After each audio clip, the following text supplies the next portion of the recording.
Due to some violent content, parental discretion is advised.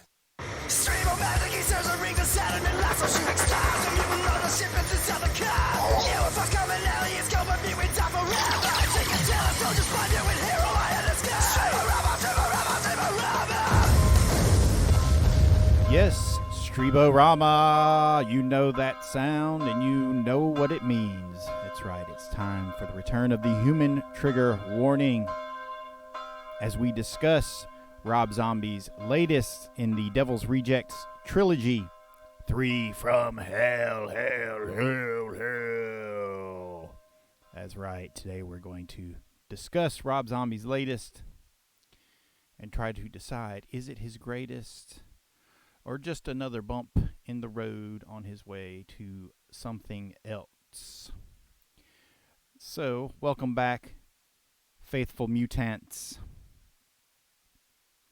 Today, Strebo made the trip out to Greensboro, to the Greensboro Grand Stadium off Friendly Avenue, to catch the final theatrical screening of 3 from Hell. And got to say, I enjoyed the film, had a lot of fun making the trip out there. I always try to get out and support limited screenings whenever I have the chance. I always lament the fact that I miss unique films when I don't get to make the trip out to watch them, because sometimes these films will just blow through the theaters so quickly that you can miss them. You can just miss them. I remember House of a Thousand Corpses playing in the theater, saw it on the marquee one weekend, wanted to go see it the next weekend, and it was gone. And that's kind of how it goes. The same happened with Lords of Salem, so on and so forth. Now, to lay a little groundwork, not sure where I stand on the Rob Zombie fan spectrum. I am a fan of most of his work. I think House of a Thousand Corpses is his best work. I mean, it's the one I dig the most. Didn't care for 31 at all. I thought it was easily his weakest film. Liked Lords of Salem. Enjoyed the Halloween remakes. So on and so forth. So, you know, fans and fandom and whatever community is out there that always draws battle lines if you like this, but don't like that. But the message here at Indie Film Reviews is, like what you want to like. It's okay. It's okay. Just like what you want to like and let other people like what they want to like. So I made the trip out for the special screening. I missed the initial 3-night screening because there was a problem with the link when I went to buy the tickets the day of. This time, as soon as they announced they were going to do one more night, I said, okay, I'm going to go and buy tickets. So I went and bought tickets, went to the screening. On the marquee outside the theater, it said Zombie Night screening. So it didn't even say like 3 from Hell. It just said like Zombie Night, which was, I thought was just a funny way to put it. But you go in and with modern theaters now, they have like assigned seating. So you have to pick your seat before you ever get in the door, which sometimes I like it and sometimes I don't. I think it's a pain in the butt because I like to judge an audience. And it's like, okay, let's see who's going to be loud and obnoxious, who's going to be on their phone the whole time. You know, I want to try to move away from those people as much as possible because the last thing I want to do is get into some kind of confrontation at the movie theater. Fortunately, you know, everybody that was there to see this was a Rob Zombie fan. So, I mean, the crowd was into it for the most part. Zombie Night starts with a short series of clips of trivia with like 8 different trivia bits about Rob Zombie. Like, did you know what iconic television show was Rob Zombie a PA on, which is a production assistant? The answer was Pee-wee's Playhouse and stuff like that. You know, just questions over and over. But there weren't many of them, so they started to repeat pretty quickly. But I mean, but it's cool to sit there and watch that and kind of get into the spirit of it. You know, I would have much preferred to see like all of Rob Zombie's trailers, you know, start with House of a Thousand Corpses and then Devil's Rejects and then the Halloween films and, you know, so on and so forth. Just play them, you know, loop them, get everybody into the spirit. Before the actual film proper starts, There's a very short, like 2-minute introduction from Rob Zombie. He's like drinking coffee in a parking lot somewhere, and he basically says it took him 3 years to make the film. He got interest from Lionsgate after 31 made its money back, which had an abysmal theatrical run, because it was a limited engagement, but I think it made its money back on video and video on demand and that sort of thing. So he said after 31 made its money back, after it was a success, in his words, Lionsgate showed interest in doing another story in the Devil's Rejects trilogy. So he sat down and wrote it, and then a year later he met up with his principal actors, Sid Haig, Sherry Moon Zombie, Bill Moseley. They talked about making the film. Everybody agreed, continued to move forward. Flash forward another year, he's finally going into production, and they're ready to make the film. Okay, so that's essentially what he says in the introduction. It took me 3 years to get this film made. That final year, you find out later, because after the film actually runs, they have a behind-the-scenes making of documentary that they played. It was about 20 minutes long, which was cool. I imagine this will be on the DVD release for the actual film, or the Blu-ray release, or the 4K release, or whatever. It'll be out there for people that want to check it out.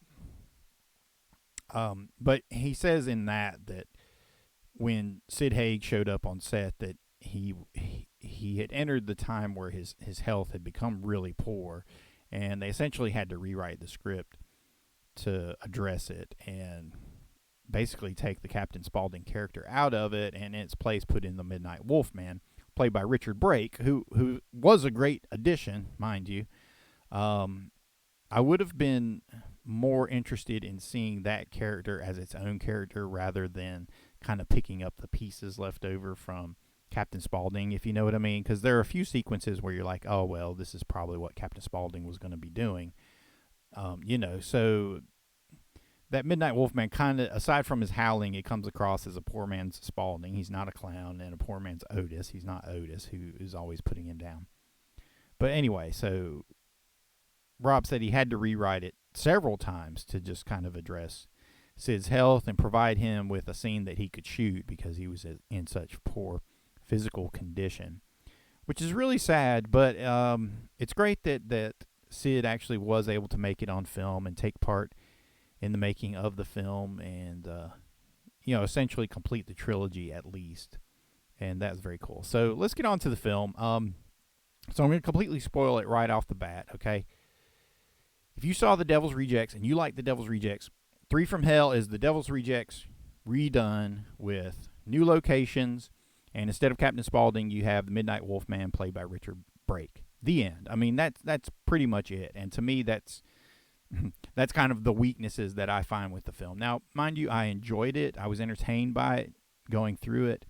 But there was a point where it kind of lags, like after the home invasion sequence.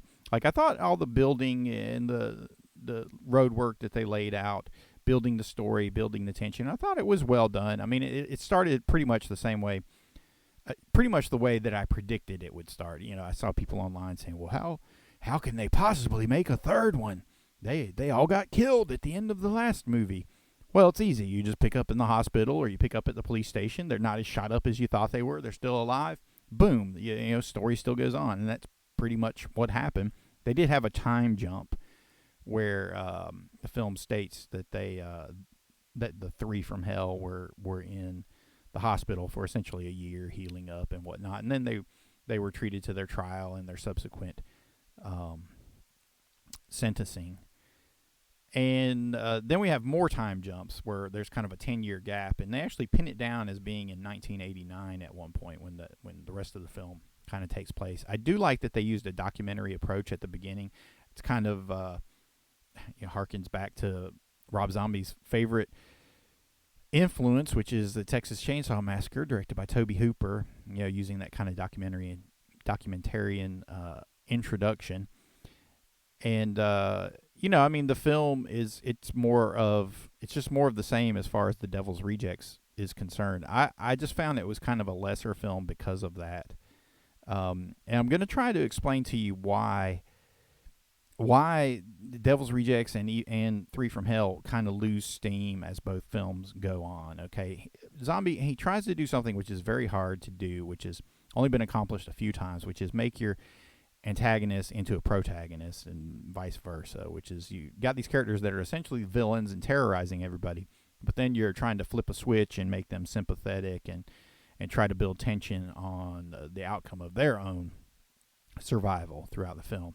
And it's not easy. Once you've seen, Otis like being violent and sexually violent towards people even, you really don't care about anything that happens to these guys. If they live or they die, you don't really care. Though at this point, I mean, the whole Devil's Rejects things kind of has its cult of personality around it. So people just kind of love those characters, and they'll show up to watch a day in the life of the Devil's Rejects. And that's essentially what this was. It's just a remake of the last film. You had a lot of the same sequences kind of restaged. You even had them getting captured at the end and this kind of standoff and what have you. Except this time it really is a Mexican standoff, as it's in Mexico. Now, the reason I think these films kind of lose narrative steam is because there's not a clear narrative force driving them. Okay, like Otis and the Midnight Wolfman, I mean, their only narrative goal is like to get to freedom, to escape. And that's kind of an existential goal, okay? Once they get out of prison, once they break away from the chain gang, I mean, they've kind of escaped. So you've already kind of released all that tension. So now you're just kind of watching and going, okay, well, what are they going to do next? Well, they want to escape more, so they keep escaping to Mexico. And they eventually make it down to Mexico. Well, again, then they've escaped, so all that tension is lost again. You don't really have a narrative thread of, well, Otis wanted to go to Mexico because he wanted to find this or he wanted to do that. They don't have that single driving goal. And I'm not saying, all films should be just clearly defined in that fashion. I'm just presenting my thesis as to why I think the film itself loses narrative thrust as it goes on. Because you're just kind of just hanging out with them after the halfway point of the film. It's just kind of like, well, let's see what they do next. I mean, if he does a fourth one, they should call it like 4 Days to Hell or something like that, something to that effect. And just essentially just make it another day in the life kind of thing. I would have loved it if they'd brought back Dr. Satan and, had him piece all the characters back together in Frankensteinian fashion, and then they were wandering around as undead, trying to figure out if they were alive or dead, and having weird demonic visions and all that kind of stuff. But that's neither here nor there. That didn't happen. But what we did get was, a lot of that kind of classic sadistic rape revenge type violence that Rob Zombie loves so much from the Grindhouse era of the bygone 70s. You had some of the great visual stylings. Rob is really good at that, at establishing different environments with great looks, great colors. I did like the choice to go to Mexico at the end because they had all these great painted murals, and they're there on La Dia de la Muerte, the Day of the Dead, which is when everybody's painted up with skull faces. I think they kind of missed an opportunity to put a skull face on Otis or Baby at that point, because that would have looked really cool. So I mean, if you dug the Devil's Rejects, Three from Hell is more of the same.